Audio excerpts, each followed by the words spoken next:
Ky episod u mundësua nga Vodafone, Abibank, Melia, Lajthiza, Metropolitan, Tumo. Ka njerëz që bëjnë muzikë, por ka disa që janë vetë muzika.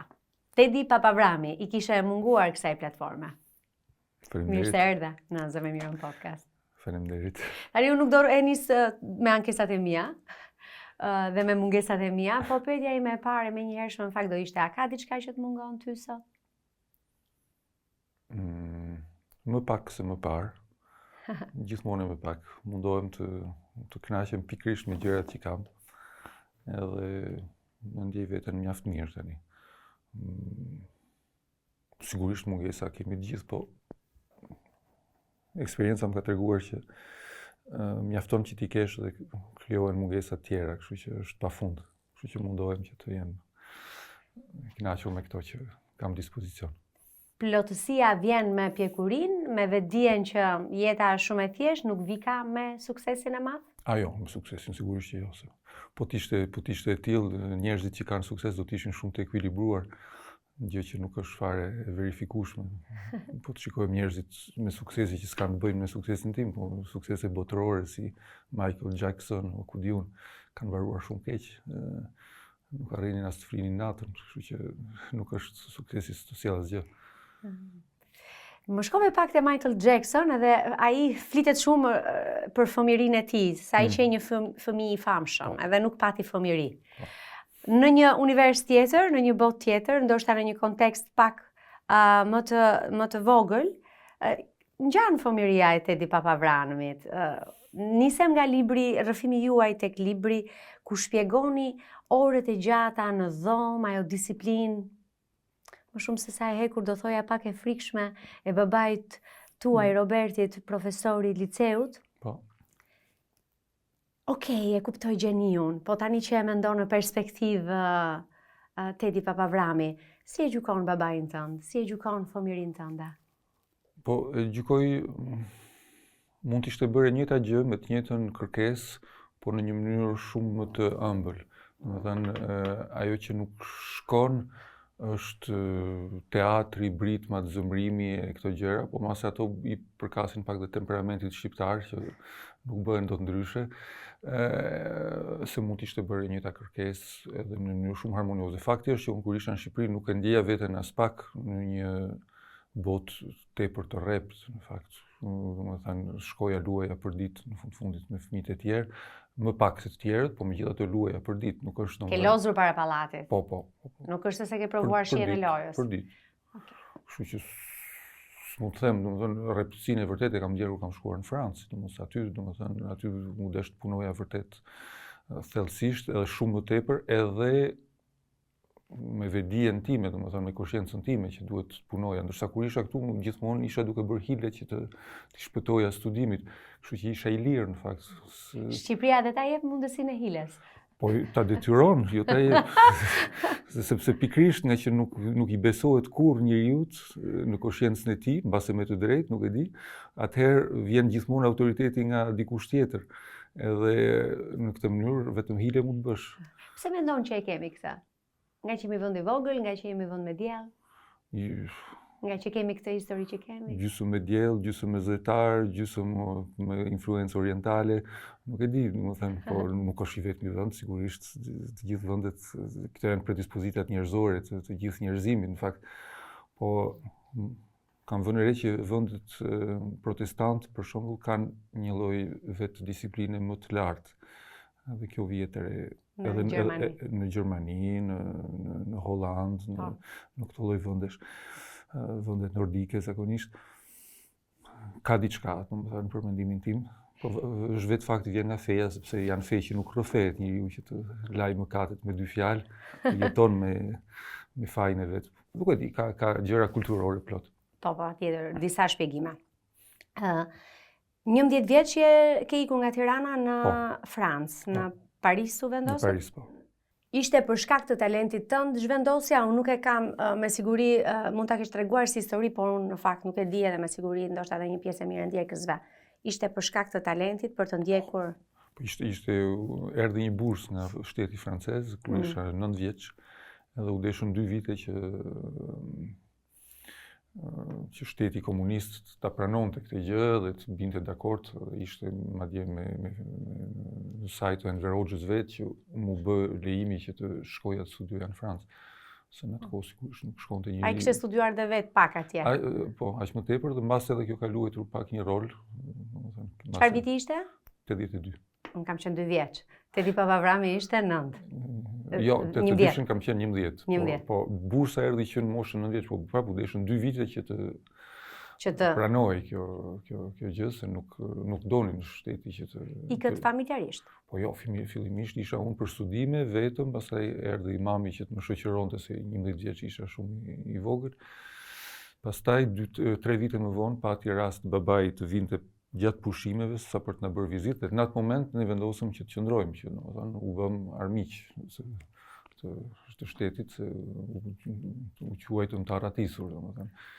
Edhe nga aty pati pasoja shumë për familjen këtu, edhe shtëpinë e shkatruan, e shëmbën komplet, domethënë pati gjëra të tilla. Ku ka qenë shtëpia në Tiranë? Te medreseja. Ishte një shtëpi private nga këto tipiket e Tiranës? Jo ka që vjetër, po një shtëpi, po, e vite, nuk e di, 50-60, me ubor, edhe shëmbë. Ti e fëmijë vetëm? Po. E di mirë këtë. Prandaj se s'do kishim pas mundësi të iknin, po kisha pas një vllau, një motër në Tiranë. Po, dhe ndoshta fati do kishte ndryshuar, apo nuk është e thënë shumë? Do kishte qenë tjetër gjë, sigurisht. Ato gjithmonë banin peng dikush, dikë në vend që të mos iknin pikërisht. Pra, unë kam gabim kur mendoj që babi yt kishte qenë më i vështiri në jetën tënde, në fakt ka qenë Franca, dhe talenti yt dhe puna atje. Jo, është e vërtet që sigurisht babi ishte shumë i rrept me violinën, edhe ishte i rrept jo vetëm me mua, por me gjithë nxënësit e tij në lice, njihej për rreptësinë e tij. Po prapë ishte një rreptësi që të vjen nga jashtë, dhe si çdo gjë që të vjen nga jashtë nuk është diçka që të pushton. Ndërsa nga momenti që u gjenda në Francë, aty ndjeva sigurisht pikërisht për shkak të konditave kaq të rralla që të dërgimit tim në Francë, ndjeja një përgjegjësi të madhe, sigurisht ishte një gjë e paparë në gjithë Shqipërinë që të dërgojë një fëmijë 11 vjeç për të bërë studime. Kështu që në mes të komunizmit. Kështu që aty sigurisht mund të kisha marrë dhe një rrugë tjetër, mund të isha bërë pa kosciencë, të kisha bërë vetëm qef edhe të kisha përfituar nga talenti që kisha, po aty mora rrugën tjetër që mase sigurisht ishte gjurmë e edukatës që kisha patur, sigurisht nga babai midis tjerash, po. Edhe pak ADN-ja, bën punën e saj. Duket kaq surreale ta dëgjosh sot që një fëmijë 11 vjeç u thon vetëm me avion dhe shkon jeton. Edhe pse me siguri atje ke patur kujdestar dhe njerëz që janë... Po, të ambasadës. Në ambasadë ke qëndruar? Njerëz të ambasadës kishin apartamente dhe mua më vun një apartament që ishte bosh në fakt, edhe që ato kishin një apartament tjetër mbi këtë ku banoja unë. Edhe shkoja merreja sigurisht ushqimin, domethënë haja direkt dark tek familja që okupoi për mua. Po si të dukej atëherë? Aventurë? Se nuk e di, një fëmijë ndoshta se kupton shumë. Jo, ishte periudhë e rëndë, fakt, shumë e vështirë, sepse ndërprerja nga Shqipëria ishte shumë radikale dhe shumë e rëndë. Të gjendesh domethënë nga një jetë e lirë ku dilja luaja me shokët. Të mungonin shokët e tu. Po shokët dalja jashtë, unë shkoja nga medreseja në lice, shkoja vetë për ditë, kthehesha shtutisja në Tiranë kur kisha orë pushimi, domethënë ishte një jetë normale. Në Paris nuk mund dilja nga apartamenti, se sigurisht 11 vjeç nuk më linin kështu që më merrin me një shofer, më çonin në konservator, pastaj kthehesha, më merrin prapë nga konservatori, më sillnin në apartament. Sigurisht kjo ndryshoi pak kur erdhi mami, se aty më së nej fillova të kem një jetë më normale, po gjithsesi agjenda ishte kaq e ngjeshur se të shkoja në shkollë, shkoja në konservator, edhe në një kohë duhet të bëja 4-5 orë violinë për veten time për ditë. Kështu që ishte paka shumë ditë nga 14 orë që ishin plot. Të plota? Një fëmijë që punon 14 orë? Flisje frëngjisht kur shkove? Jo. E mësove atje? Po. Fëmijët mësojnë shpejt? Po, sigurisht. Okej. Të pëlqenin ushqimet franceze? Fillimisht nuk i shijova shumë, po më dukeshin pak çuditshme, faktikisht, sigurisht kur je i mësuar edhe. Çfarë të duket çuditshme për shembull? Brioshi? Jo. kam kujtime që profesori im i atjeshëm më naftoi në restorant, edhe nuk e di se mbaj mend çfarë ushqimesh kanë qenë, ishin gjëra të rafinuara me siguri, po për mua më pëlqente byreku me spinaq, gjëra, edhe në fakt kuzhina shqiptare është shumë e mirë, kështu që po dhe kuzhina franceze është shumë e mirë, nuk diskutohet, po nuk isha mësuar, dhe fëmijët e kanë pak vështirë zakonisht fillimisht të shkojnë drejt gjellëve të ngatruara.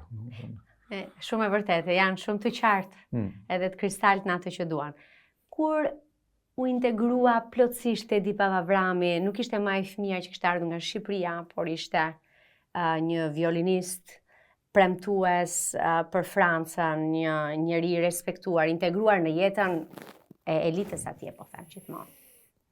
Se e kuptoj që fëmijëria jote është me shofer. Po.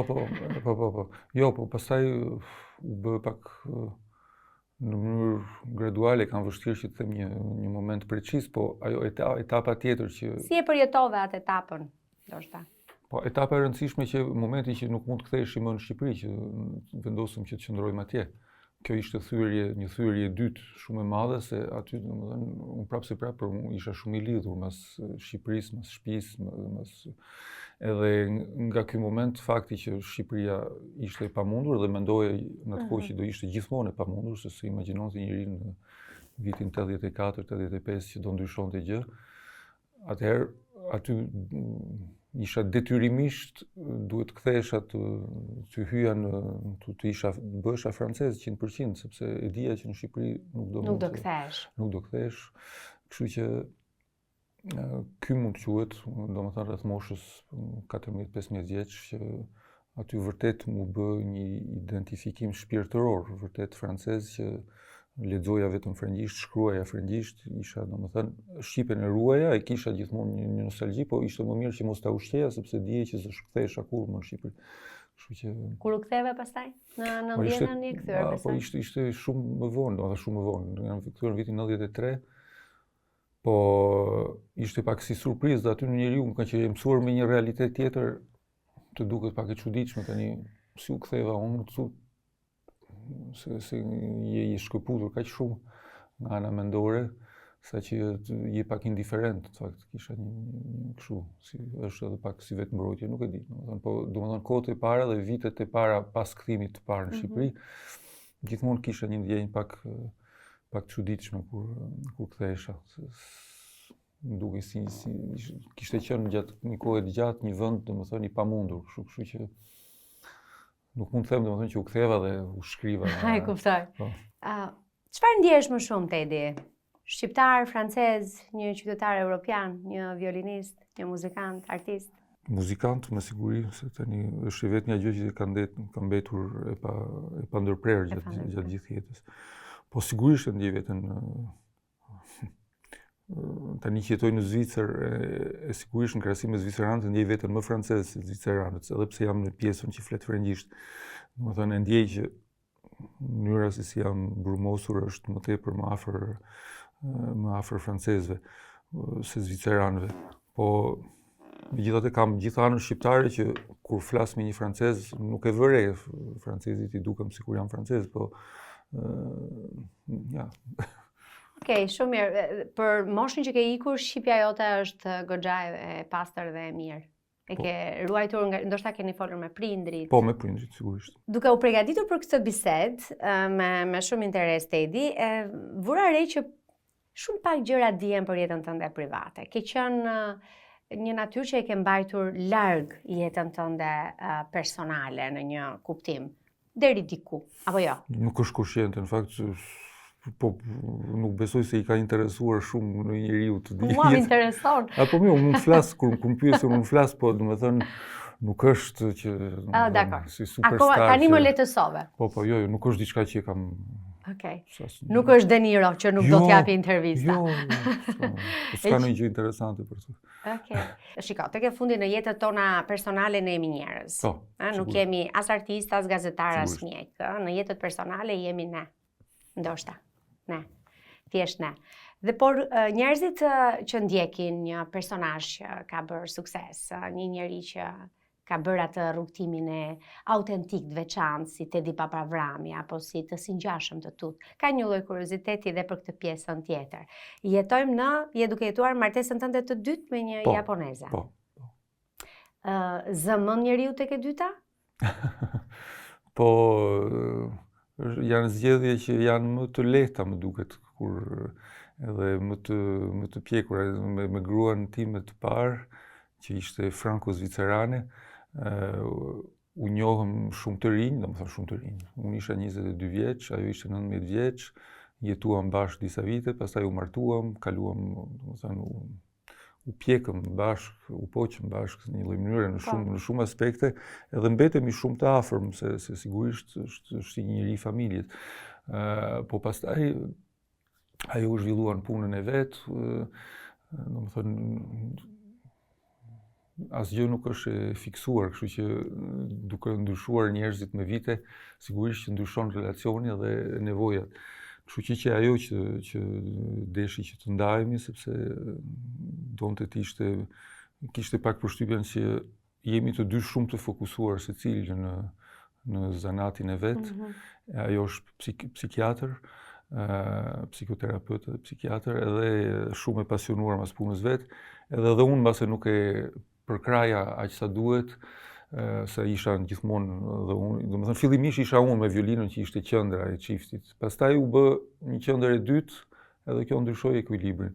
Kështu që po për sa i përket pyetjes që më bët, në fakt sigurisht që kur je në çift në moshë të re, të paktën unë flas nga ana si një djalë, domethënë ke shumë tentacione, fillon njeriu kur je 22 vjeç, shef një vajzë tjetër të bukur, thua, po pse jo kjo, pse jo tjetra, je shumë i lehtë, sado që ta kesh qartë që realitetin e jetës që nuk është, domethënë thjesht të shohësh një bukuri dhe po njeriu ne themi jo çdo gjë që fluturon.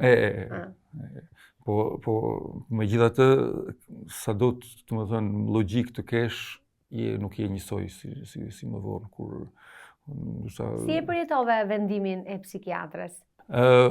E kuptoja në fakt se dhe vetë s'kisha qenë domethënë kaq i pastër gjatë gjithë këtyre viteve, kështu që s'mund t'i bëja asnjë kritik asaj vetë. Në fakt se aq më tepër më kishte përkrahur në periudha që vetë kisha bërë gjëra jo shumë korrekte, edhe që megjithatë kishte ndetur me mua, kështu që sigurisht nuk isha mirë, isha vërtet ndryshimin e të gjithë njerëzit e kanë vështirë, edhe unë e kisha shumë vështirë ndarja më zhdukur gjithmonë një torturë, sepse është si të kujton vdekjen, të kujton largimet, të kujton gjithmonë këto gjëra. Po flirti dhe tradhtia si të zhdukur? Tradhtia se duket si ajo fjalë shumë e madhe, po ashtu e ka. Po ashtu është. Po ëndra që po t'i vazhdosh, kthehen në të njëjtën gjë si ajo që je duke jetuar. Thënë bëhet e rëndomt, çdo gjë bëhet e rëndomt kur e ke për ditë. Si ndodh, si është kjo puna e dashurisë kështu? Kur sa më shumë e pamundur, sa më e vështirë, aq më vetëm mungesë. Më kuptimi vetëm mungesa ushqen. Vetëm mungesa. Vetëm mungesa.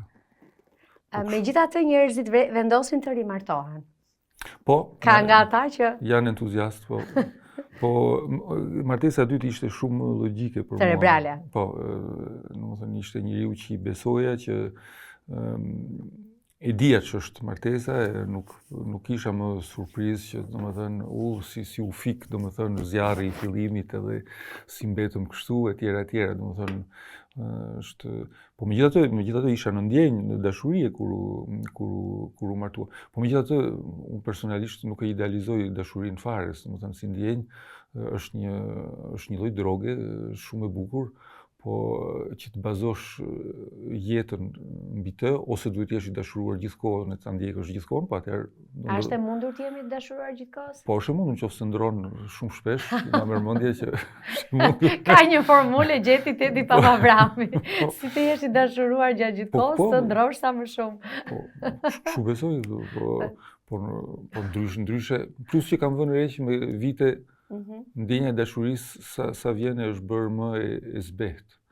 Edhe kjo më konvenon shumë mirë, domethënë nuk më sepse dikur merja flak shumë shpejt për një vajzë që takova, që pash, që shkëmbyem 3 fjalë. Nëse tash e ndjej një ndjenjë, po e ndjej një ndjenjë, po, okay. Bukuri, them sa mirë, ndjej bukur, edhe mbaroj. Dashuria jote e parë ka qenë psikiatre apo dikush tjetër? Jo, dashuria e parë ka qenë në Shqipëri, kur kam qenë i vogël, edhe isha 8 vjeç. Si quhej ajo? Silva. Silva. Ke iden ku është Silva? Po, flasim her pas here, banon në Amerikë.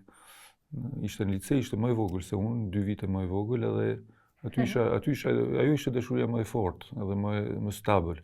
E jetës tënde? Po. Ajo kur ishe 10 vjeç, 9 vjeç? Kur isha 8 vjeç, edhe vazhdoi deri kur ikëm nga Shqipëria, domethënë. Ishte një nga arsyet që ishte vështirë ikja për mua. Dashuri platonike? Komplet, po, perfekte. Janë perfekte? Pas një pritje, pa vetëm lumturi. Prindërit e tu janë dashur shumë gjithmonë? Si mendon? Nuk besoj. Në fillim me siguri, po para lindjes time. Babin e ke humbur vjet? Po. Mami ndërkohë jeton në Francë? Po, në Francë. Çfarë raporti ke patur me nënën tënde? Po... Çfarë raporti ke, domethënë, po, ke patur në kohë ishte ide? Kur isha në Shqipëri ishte raporti i afeksionit që ka çdo fëmijë me nënën e vet, domethënë shumë i fortë, shumë. Pastaj erdhi të më ndihmonte në Francë. Aty filluan pak her pas here grindje, kështu siç mund të ketë një adoleshent. Po megjithatë, raportet mira. Mami ndiqte pak a shumë rrymën familjare që ideja e punës edhe të bërit violinist, etj. Po, diferencë e madhe me babin, se mami asnjëherë nuk më ngjallte frikë, ose kështu që, ja, po, raportet mira me her pas here me nxjerrjet e zakonshme. Çfarë profesioni ka pas nëna se babin e? Ajo ka qenë pianiste, pastaj ka pas punuar në radio televizion, në radio. Ndërsa atje kur erdhi në Francë ka jepte mësime solfezhi, gjëra të tilla. E kuptoj. Në Gjenev kur je vendosur Tedi? Kur u bën gati 20 vjet tani. Oh, shumë. 15. Pse kjo lëvizje apo në fakt bashkëshortja ime e parë bëri studimet në Gjenev, edhe mua më pëlqente Gjeneva se ishte shumë i qetë si vend. Megjithatë në atë kohë nuk mendoja të ikja nga Parisi, se kur je rritur në Francë gjithmonë të duket sikur s'mund të ndahesh nga Parisi ose s'ka. Po pastaj me kohë e shija që unë s'kisha domethënë një jetë sociale kaq të rëndësishme në Paris, sa që duhet isha në Paris. Edhe kjo ishte më tepër këtë gjë e thonin më tepër njerëzit që janë gjithkohën me dreka e darka, me gazetar, me ku di unë. Unë s'bëja fare një jetë të tillë, kështu që Parisi s'kishte shumë rëndësi. Edhe më pëlqen më tepër natyra në fakt, kështu që në Gjenev natyra është shumë pranë, është liçeni, janë malet, edhe aty është ndjej veten shumë më mirë në fakt. Pse ja kanë dalë kaq mirë këta zvicerianët sipas teje? Shkon atje dhe çdo gjë është perfekt. Po se dëgjoj njëri tjetrin, kanë këtë sistemin e votave që është një demokraci direkte. Ka një ndryshim shumë madh me Francën. Kur shef jetën politike në Francë, gjithmonë shef politikanët që vetëm mund ta kundërshtojnë politikantin tjetër. Ndërsa kur shef politikanët zviceran, ato thonë her pas here, thonë, po keni shumë drejtë dhe unë jam dakord me këtë, duhet ta bëjmë kështu pikërisht, është ide e mirë. Domethënë, kjo është bërthama, domethënë, e çdo gjëje. Plus që ashtu siç e thash më parë, prapë është një shtend që është në majoritet protestant, domethënë, është kjo kultura e grupit që dëgjojnë njëri tjetrin, po kjo fillon edhe me muzikën, për shembull kanë kore, kishash, kanë kore gjithandej, bëjnë kore amator, domethënë, ty bësh kor, duhet dëgjosh zërin e tjetrit, duhet adaptohesh, duhet i lësh vend tjetrit, secili ka rolin e vet, është një disiplinë e tërë. Kur vjen në Shqipëri çfarë ndjen? Impresioni i parë. Po ndjej një gjallëri, të paktën sidomos vitet e fundit, një dinamizëm që më pëlqen. Kjo është, edhe ndjej se tash gjithë shtetet, qoftë edhe Zvicera, shkojnë drejt një depresioni, kam përshtypjen, psikologjik. Franca shumë më tepër se Zvicera, po edhe në Zvicër ndihet pak. Ndërsa Shqipëria, mbase nga që jemi nisur nga shumë poshtë, po më duket sikur është duke u ngritur. Edhe kjo dinamik e ndjen njeriu. Edhe pse ka shumë gjëra që e kuptoj që shqiptarët janë shumë pak kënaqur nga shumë gjëra, edhe që po ka një lloj hovi që shkon drejt më sipër. Ndërsa Franca për shembull është shumë depresuese në këtë moment, sepse e ndjen që është një shtet që ka qenë me shumë kualitete, po që është në rënje. Edhe këtë e ndjen, domethënë dinamikën e ndjen.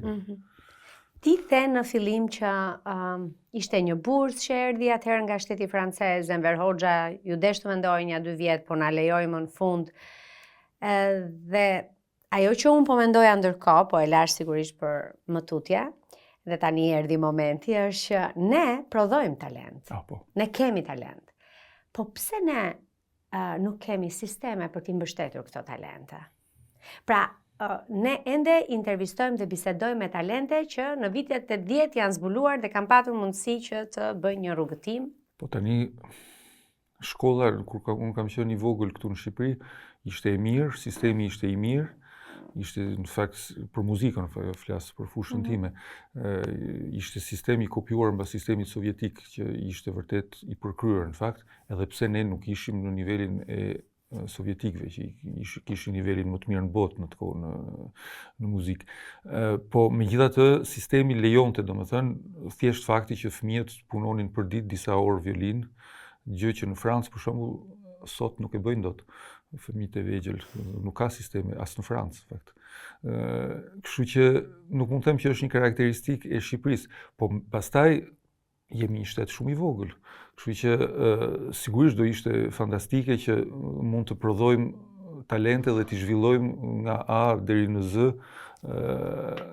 komplet. Po nuk është shumë realiste në gjithë vendet e botës. Në muzikë udhtohet për të marrë kulturë në një vend tjetër, për të sipas profesorëve, sipas të dhënave.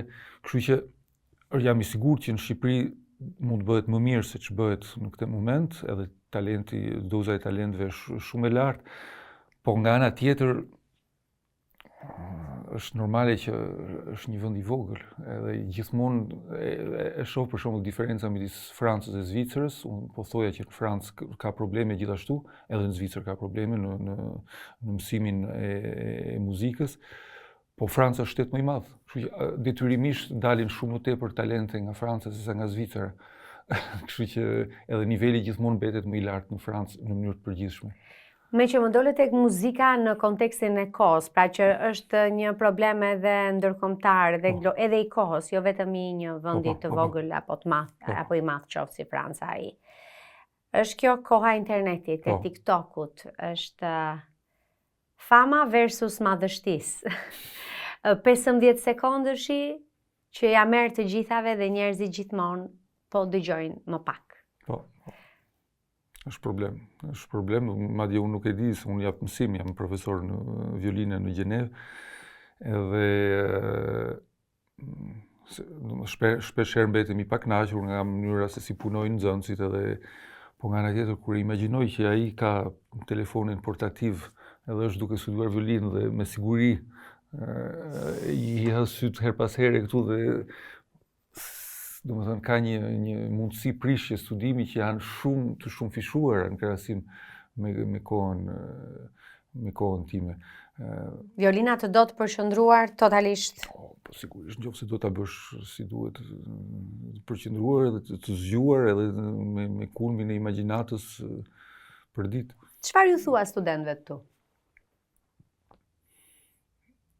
Po i them që satisfaksionet që janë të bazuara në realitet janë më të vështira për tu kapur, po të sjellin diçka më stabël. Edhe në fundit satisfaksioni vërtet është puna vet.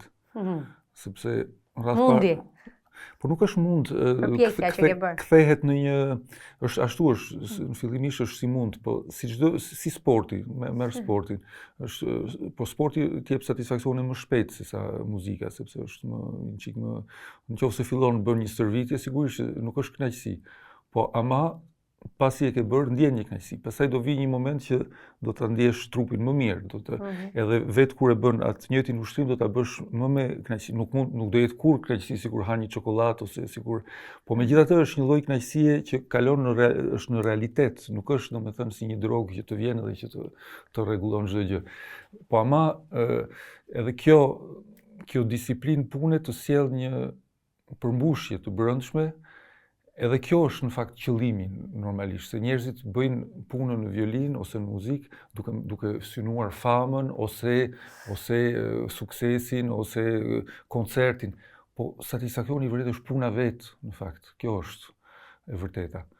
Edhe kur je këtu masanit të vjen si dhuratë tjetra, edhe të vjen më kollaj. Po kjo është. E ke takuar lumturinë? Je i lumtur? Tani që flasim? Ke qenë? Para disa vitesh? Ndonjëherë? Po kjo fjala e lumturisë edhe frëngjisht e kam pak... Si është në frëngjisht? Bonheur, po nuk e di nëse jeta është, domethënë, vërtet vendi për të qenë kaq i lumtur. Domethënë, më duket sikur arrish të gjesh një paqe, mua më duket karakteristika e jetës është vuajtja në atë parë. Domethënë, lumturia për mua është të gjesh një paqe, se realiteti është shumë i hidhur. Jemi gjithë duke u vjetruar, duke vdekur, i kemi pranë katastrofat gjithë kohës, edhe është një mrekulli që nuk jemi me dhimbje fizike, me gjëra shëndeti, me lloj arsyesh që do na ndodhin si do gjithë puna. Kështu që, domethënë, lumturi, kënaqësi po, kënaqësi, paqe, nëse je në gjendje që të krijosh, domethënë, një strukturë, po lumturi më duket jashtë.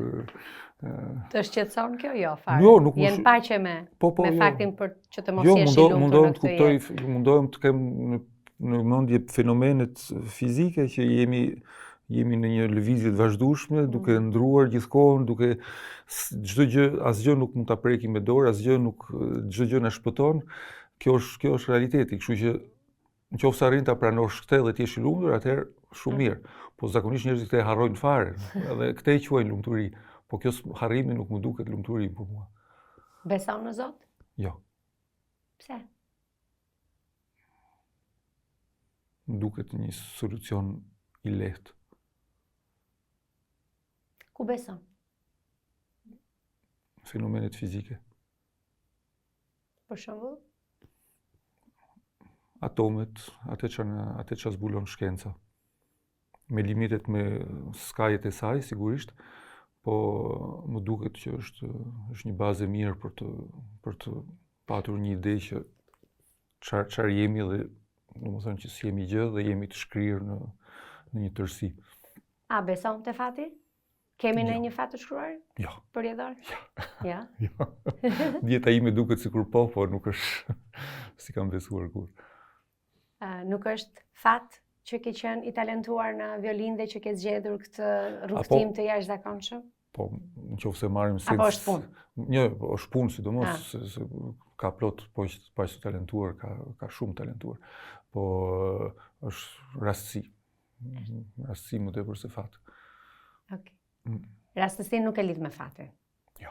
Okej. Njeriu ndërton vetë fatin e vet?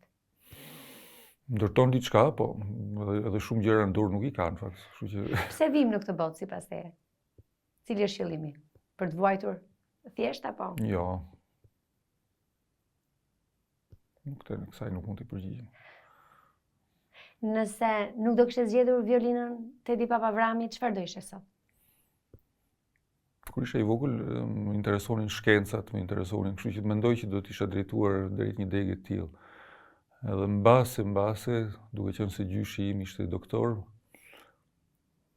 edhe që lidhet pak a shumë me shkencën, mbase do isha drejtuar drejt një degë të tillë. Po si do jetë puna një zanat, si të thuash, i vërtet, domethënë, me një praktik të përditshme në kontakt me njerëzit,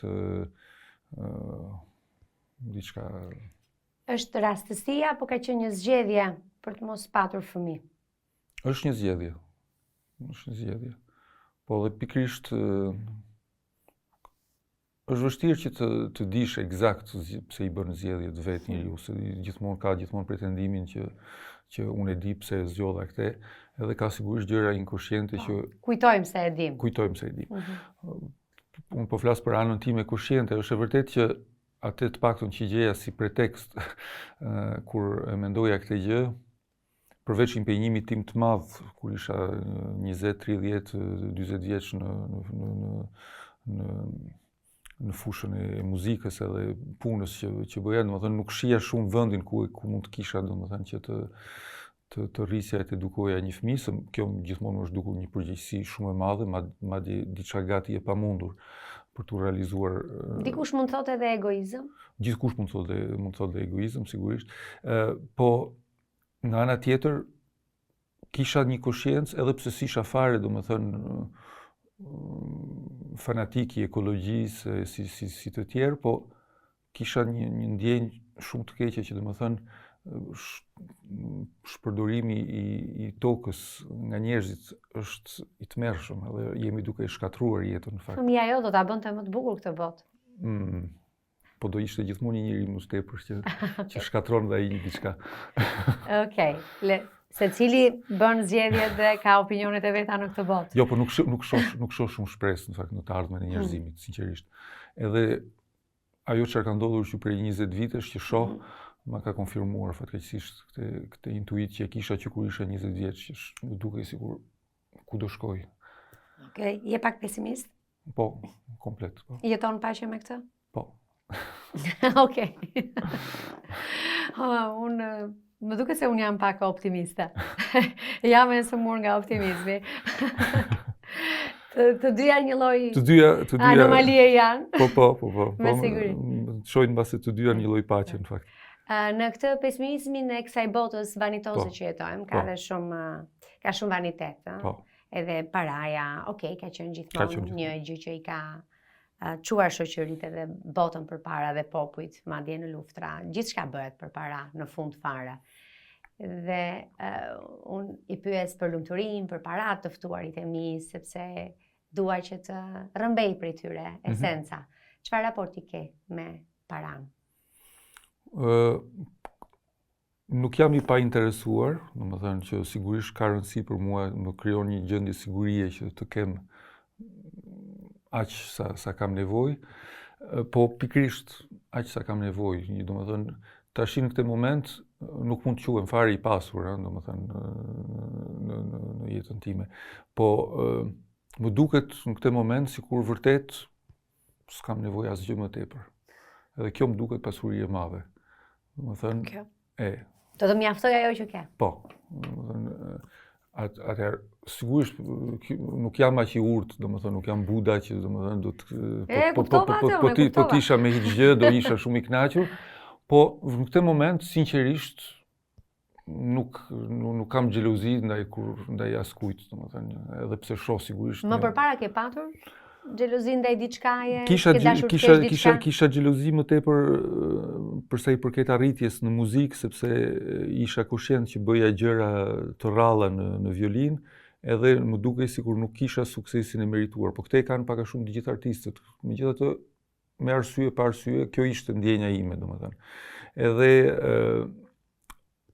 sigurisht kjo më krijonte një lloj hidhrimi, sepse është një fushë si shumë fusha të tjera ku ka fama absurde që janë nga njerëz jo kompetent, që krijohen në mënyrë artificiale, ndërkohë që është një fushë shumë precize dhe që njohësit e vërtet për fat mirë e din kush është i mirë. Po njohësit e vërtet janë një pjesë shumë e vogël e publikut.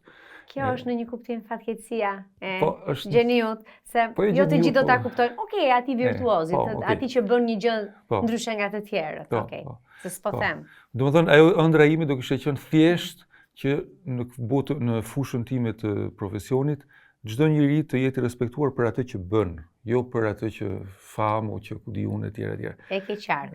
Kjo do të kisha dashur, po fatkeqësisht nuk është vërtet e mundur. Çfarë do doje që ne të zakonshmit që vim si spektator të kuptonim tek violina jote? Thjesht që të ketë një përqendrim edhe që nuk mund ta bëj programin unë, domethënë se çfarë duhet po thjesht të jenë të hapur edhe të dëgjojnë me veshët e tyre në mënyrë të chiltër. Se secili dëgjon muzikën e vet në fakt. Sigurisht sipas personalitetit të tij, nuk kështu që thjesht kaq. Mua violina më duket një instrument jashtëzakonisht i bukur. Muzika është një, nuk e di, kushdo që e ka krijuar i qofti lehtë dheu, sepse ato notat e muzikës dhe muzika në vetvete të shkakton disa emocione që është e jashtëzakonshme dhe njerëzit që prodhojnë, që bëjnë muzikë, vërtet i admiroj që të gjithë. Po violina e ka një farë klasi. Është një gjë ndryshe. Edhe nuk e di si e sheti violinën tënde. E dashuron atë, e përkthej? Si instrument? Po e dua shumë, po në fakt jam mjaft realist se sigurisht kam një ndjenjë fizike, domethënë më pëlqen bukuria e saj, kjo lidhet gjithmonë me tingullin, është një personalitet në vete, po në këtë kohë jam i kënaqur se kam një violinë në fakt që është një violinë moderne që e ka bërë një liutajo që është mjaft i ri dhe ma bëri 4 vite më parë edhe është vërtet një violinë që më pëlqen shumë, është fantastike për mendimin tim, edhe pse ja pikërisht është një violinë që nuk kushton as pak shtrenjtë, nuk është fare. Sa kushton? Unë e kam bler 12.000 euro. Gjë që s'është gjë fare në krahasim me Stradivarius, në një kohë luaja një Stradivarius që ma jepnin hua edhe që bënte me 4 milion o 8 milion euro. Kështu që kjo me 12, violina 12.000 euro është shumë më e bukur dhe më e rehatshme për ty. Po, për mua është më e mirë në fakt. Dhe ja pikërisht, domethënë janë një fakt që nuk ka. Nuk është çmimi, është vlera. Po, e gjërave. Eksakt. Ku jetoni në Gjenev? Jeton në një apartament apo? Jo, në shtëpi. Në shtëpi me një obor. Ke obor, ke natyrë, për rreth. Disa pemë. Zgjohesh herët, çfarë njeriu je? Je njeri mëngjesi, natë? Jo fort, ndryshon pak sipas periudhave. Këto muajt e fundit, vitet e fundit, kam pak vështirë rrezimin. Po të flihet. Edhe sot u zgjova, e vura alarmin, po shkova eca pranë liçenit, po pak jo shumë i zgjuar. Në kohën tënde të lirë, pa violinë, pa koncerte, çfarë bën ti? Ke një pasion tjetër? Po bëj sport gjithmonë, në mënyrë të rregullt për ditë. Më pëlqen sidomos ndryshe të eci në natyrë. Kam një shtëpi të dytë që është vërtet në mal, nga ana franceze në fakt, edhe që nuk është shumë larg nga shtëpia e Gjenevës, edhe që aty shkoj për vërtet që është në mes natyrës, në mes maleve, domethënë vërtet. Podcastin tjetër e bëjmë te kjo shtëpia në mal. Po. Mes Francës dhe Zvicrës. Po. Në Kapërcyel, kështu i bie që të jetë. Do jetosh atje në Gjenev do pleqërosh?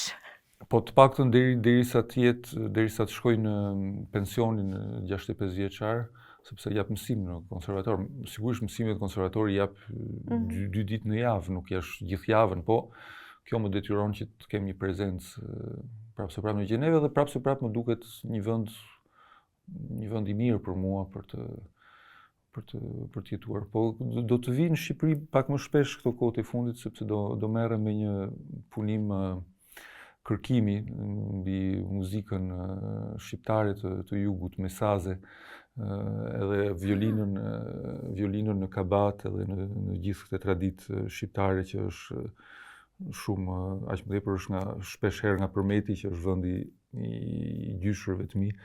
Edhe kështu që do jem pak më shpesh në Shqipëri dhe gjë që më pëlqen këto kohët e fundit. Me që shkove te gjyshëri dhe mbiemri yt Papa Avrami është dhe kaq i bukur, i shkon një violinisti. Sa mund të ishte se kemi lloj mbiemrash që ndoshta nuk do ishin kaq për skenat botërore. Mbase. Po për Shqipërinë mbase në Francë kanë pak vështirë, i thon Papa Avrami, po ca kujtojnë se është italian, nuk e se kuptojnë. Papa Avramët kanë qenë në Përmet? Po. Okej. Çfarë kanë qenë gjyshërit? Gjyshimi ishte mjek. Mjek, pa. Po, stërgjyshi ishte mësues, madje ka pas themeluar shkollën e parë shqipe nëpërmet kanë qenë familje intelektualësh. Okej. Dardha bie në ndardh. Tedi, do me thënë, ato vite nuk ishte lehtë të vije emra kaq modern. Përgjithsisht emrat kanë qenë pak më të zakonshëm, Ermira, Elton, Aida, Maringlen. Maringlen. Maringleni, aty ke qenë me pap, Maringlen. Bashkimi. Marx, Engels, Lenin. Ja, në fakt, prindrit donin që të quhesha Theodor, sepse ishte emri i gjyshit, Theodor, në fakt, Theodor Papavrami. Edhe aty pikrisht qelloi dikush që te dhënia e emrave që tha jo, po kjo është emër fetar, sigurisht Theodor, po edhe Papavrami është fetar. Edhe atëherë ato kishin listë, si duket, dhe ishte një emër ilirian që ishte Tadi. Tadi. Edhe këto i thanë, ja hodhën asaj, i thanë, po mirë, kjo që nga atëherë po e vëmë Tedi. Edhe e lanë, nuk e kuptoj që ishte me konsonencë amerikane, në fakt. Kështu që, po ishte nga Theodor, në fakt. Tedi ishte nga Theodor. Okej. Mirë, qëndron. Edhe është një emër, emrat e shkurtër mua më pëlqejnë shumë. Po, dhe me një mbiemër gjatë, në fakt është më mirë. Po, se do ishte pastaj nuk do kishte fund. Po ta kishe sot, Tedin 23 vjeç, çfarë do t'i thoje? Një sugjerim, këshill.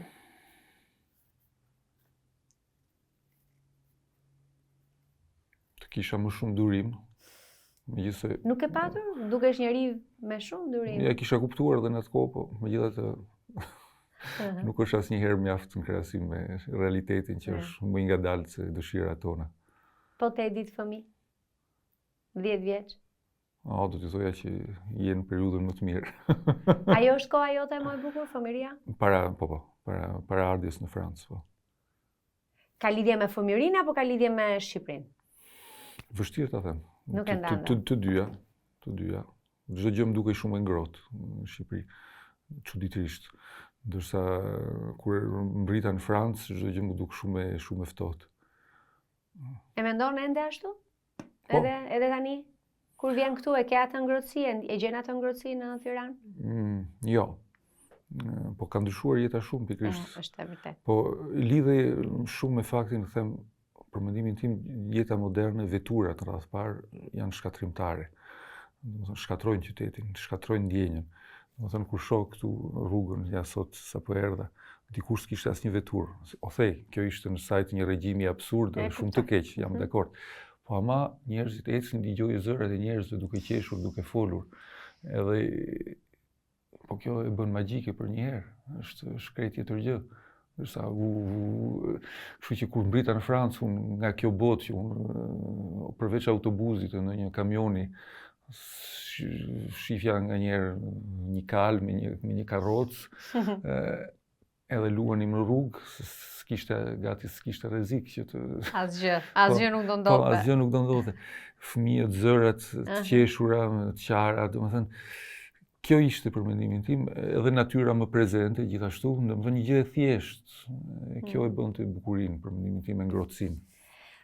Tedi Papavrami, kjo ishte një bisedë shumë e çlirët edhe e vlerësoj shumë, sepse unë e pata një lloj kështu meraku, që mos përgjithsisht kam para të disiplinën, atë artistin e madh tek ti, edhe nuk e dija se sa do rrëfeja, se përgjithsisht nuk është e thënë ta kesh historinë dhe ta thuash.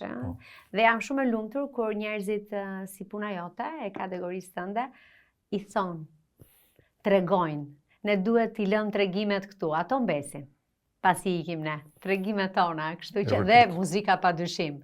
Unë nuk të pyeta për artistin që t'ka frymëzuar ty, ose disa artistë që i kanë. Artist ka shumë se ka... Okej, po diçka që është një për ty që është... Bahu në muzikë, ndryshe ka plot në letërsi, edhe ka plot të tjerë, ndërsa Hajfeci në violinë, po ka shumë. Dhe mësova që jemi që të dy shenja e demit. Mora vesh sepse në maj mbushe, do mbush në 13 do mbush 55 vjeç.